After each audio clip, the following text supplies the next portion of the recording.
My 6-year-old daughter said Daddy's phone is ringing and pulled out a phone I'd never seen before from her Barbie dream house. It had been there for 2 years. Welcome back to True Betrayal Stories. Today I'm sharing the moment my entire marriage unraveled because of a ringing phone hidden in a toy box. This isn't just about discovering an affair. It's about realizing your child has been keeping your husband's secrets without even knowing it. It's about the moment you understand that betrayal doesn't just happen between spouses, it happens in front of your children, teaching them that deception is normal. Most women find burner phones in glove compartments or gym bags. I found my husband's second phone because my daughter thought it was a toy and had been playing restaurant with it for weeks. This is my story. I was 38 years old, married to Derek for 12 years. We had 2 kids. Sophie was 6 and Max was 3. Derek was a pharmaceutical sales rep, constant travel, overnight conferences, back-to-back client dinners. I was used to being a single parent 5 days a week. I'd accepted it as the price of his career, his success, our comfortable life. I worked from home as a graphic designer, which meant juggling Zoom calls with snack requests and art projects with client deadlines. My life was chaos in the best way, messy and exhausting and full. I thought Derek and I were solid, not passionate anymore, but stable, committed, a team. That Tuesday afternoon, I was finishing a project when Sophie came running into my office, holding a phone I didn't recognize. "Mommy, Daddy's phone won't stop ringing." I looked up. She was holding an iPhone with a plain black case. Not Derek's usual phone, his had a blue case with our family photo on it. "Honey, that's not Daddy's phone." "Where did you get that?" "From my toy box. It's been ringing for like a million minutes." The phone was indeed ringing. Unknown number. My stomach did something strange. "Sophie, how long has this phone been in your toy box?" She shrugged, already losing interest. "I don't know. A long time. I play restaurant with it. Daddy said I could keep it there to stay charged." The floor tilted beneath me. "Daddy said you could keep it. He puts it in my toy box every time he comes home. Says it's easier to remember where it is." I took the phone from her small hands. It stopped ringing, then immediately started again. Same unknown number. My hands were shaking so badly, I almost dropped it. "Go play with Max, sweetie. Mommy needs to make a phone call." She skipped away, completely oblivious that she'd just handed me a grenade. I answered the phone finally. "Where have you been?" "I've been calling for an hour." A woman's voice, young, irritated, familiar in a way I couldn't place. "Who is this?" I asked. Silence. Long, terrible silence. "Who is this?" she said, her voice changing completely. "I'm Derek's wife." "You called his phone. Who are you?" I heard her breath catch. His wife. But Derek said. He said he was divorced, that it was finalized last year. The room spun. "We're very much married. Have been for 12 years. We have 2 children." "Oh my God." She sounded like she might throw up. "Oh my God, I'm so sorry." "I didn't." He said he was divorced. He showed me papers. He has an apartment downtown. I've been there dozens of times. There's no sign of... "Oh my God, how long?" I managed. 2 years. We worked together. I'm his regional manager. We've been together for 2 years, I thought. He told me he was starting over. That his divorce had been painful, but he was ready to move on.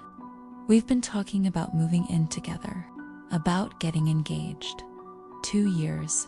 Sophie was 4 when it started. Max was barely out of diapers. He has an apartment on Riverside Drive. For B, he stays there during the week, he said, because it's closer to the office. I didn't know. I swear, I didn't know. She was crying now, and despite everything, despite the fact that she'd been sleeping with my husband for 2 years, I felt sorry for her, because she'd been lied to too. She'd built a relationship with a man who didn't exist. "What's your name?" I asked. "Chelsea, Chelsea. I need you to tell me everything." And she did. She told me about the apartment Derek rented 18 months ago, the one he paid for with money I thought was going to our retirement fund.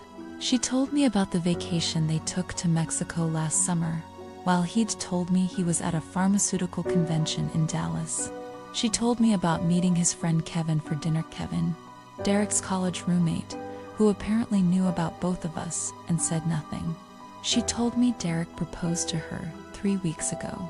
Showed me a photo of the ring that cost more than our mortgage payment.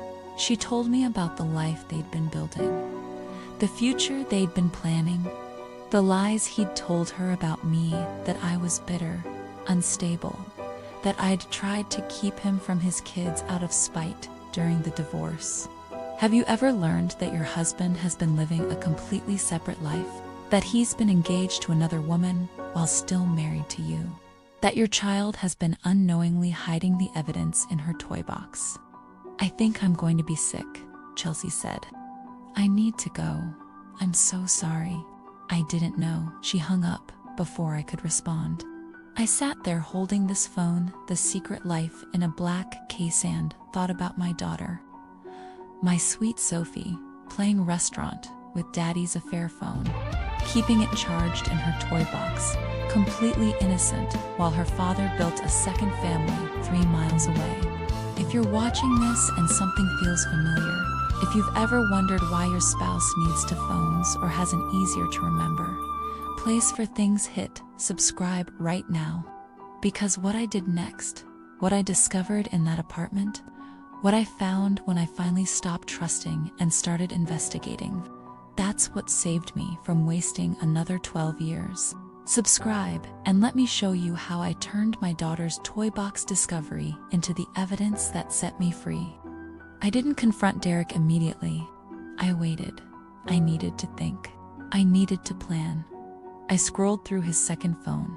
2 years of text messages with Chelsea.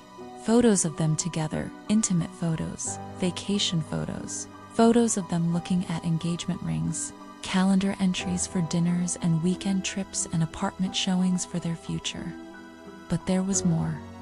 Messages with other women, dating app conversations, arrangements with people whose names I didn't recognize. Chelsea wasn't the only one. She was just the main one. The one he'd upgraded to fiancé. Derek came home Friday night, like always, kissed me hello, hugged the kids, asked what was for dinner. Normal, routine. Like he hadn't just proposed to another woman while telling her I was his bitter ex-wife. "How was Dallas?" I asked sweetly. He'd been gone since Wednesday for a conference. Exhausting. Same boring presentations, same terrible hotel coffee. Funny, Chelsea called today. His fork froze halfway to his mouth. "What? Chelsea? Your regional manager? Your fiancé," she called. "Your phone?" "Well, your other phone. The one you hide in Sophie's toy box." All the color drained from his face. "Sophie brought it to me this afternoon. Said Daddy's phone wouldn't stop ringing. Said you told her to keep it in her toy box so you'd remember where it is. Our 6-year-old daughter has been your phone guardian for 2 years." "Jess, I can explain, don't. I've read everything, seen everything. I know about the apartment on Riverside. I know about Mexico while you were supposedly in Dallas. I know about the engagement ring. I know Chelsea thinks you're divorced, and I know she's not the only one." He opened his mouth, closed it, opened it again. "It's not what you think. You proposed to another woman 3 weeks ago while married to me. What part am I misunderstanding?" "I was going to tell you. I was working up to it. The apartment, Chelsea, all of it. I was trying to figure out how to transition, how to do this right. How to do what right, bigamy. You're engaged to someone else, Derek. You told her you were divorced. You have a whole other life. I love her, he said it quietly. Like that explained everything. Like that made it okay. Do you love me? I don't know anymore. We've been roommates for years, Jess. Just co-parenting and going through the motions. With Chelsea, I feel alive again. We have 2 children. Sophie is 6 years old, and she's been hiding your affair phone in her Barbie house. Max still calls for you at night when he has bad dreams. What about them? I'll still be there, Dad. We can co-parent. You hid your phone in our daughter's toy box. You taught her to lie without her even knowing it. You brought betrayal into her playroom. Do you understand how sick that is? He looked down, said nothing. Get out. Pack a bag and leave. Jess, go to your apartment. Go to Chelsea. I don't care. But you're not staying here. And tomorrow, I'm calling a lawyer. He left an hour later. Sophie asked why Daddy was crying.